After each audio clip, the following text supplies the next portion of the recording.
Madam, সবার বাড়িতে জুতোর র‍্যাক আছে। সবাই জুতোর র‍্যাক বাড়ির বাইরে কিংবা ভেতরে আশেপাশে কোথাও রাখে, কিন্তু শাস্ত্র মতে বাড়িতে কোথায় এই জুতোর র‍্যাক রাখা সব থেকে শুভ, একটুখানি গাইড করে দিন। জুতোর র্যাক যদি ভুল জায়গায় রাখা হয়, ঘরে অশান্তি এবং অর্থ লাভে কিন্তু বাধা আসে। তো আজকে আমি এই ভিডিওতে বাস্তু মতে জুতো বা জুতোর র্যাক রাখার কিন্তু সঠিক স্থান বলে দেবো। এবং এই ভিডিওটি যদি ভালো লেগে থাকে অবশ্যই আমার চ্যানেলটিকে সাবস্ক্রাইব করে আমার সাথে থাকবেন। তার সাথে সাথে ভিডিওটিকে কিন্তু লাইক আর শেয়ার করতে একদমই ভুলবেন না।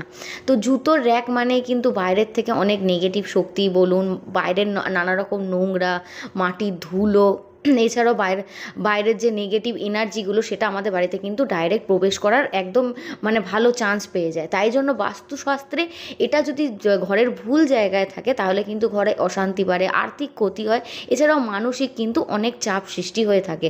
তো প্রথমেই বলবো, উত্তর পূর্ব কোণে একদমই জুতোর র্যাক রাখবেন না, কারণ এটা খুবই পবিত্র স্থান।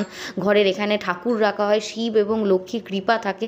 তো এখানে অবশ্যই জুতোর র্যাক রাখবেন না। পুজোর ঘরের পাশে একদম জুতোর র্যাক রাখবেন না, এক্ষেত্রে কিন্তু আপনার ওই স্থানটা অপবিত্র হয়ে যাবে।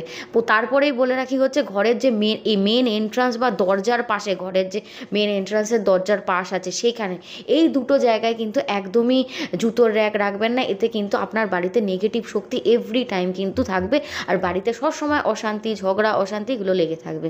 তারপরেই বলি হচ্ছে, শোবার ঘরের ভেতরে যে ঘরে বেডরুম আছে সেই ঘরে কিন্তু কখনোই জুতো রাখবেন না, এতে কিন্তু রাহু বা কেতুর কিন্তু দোষপ্রাপ্ত হয়।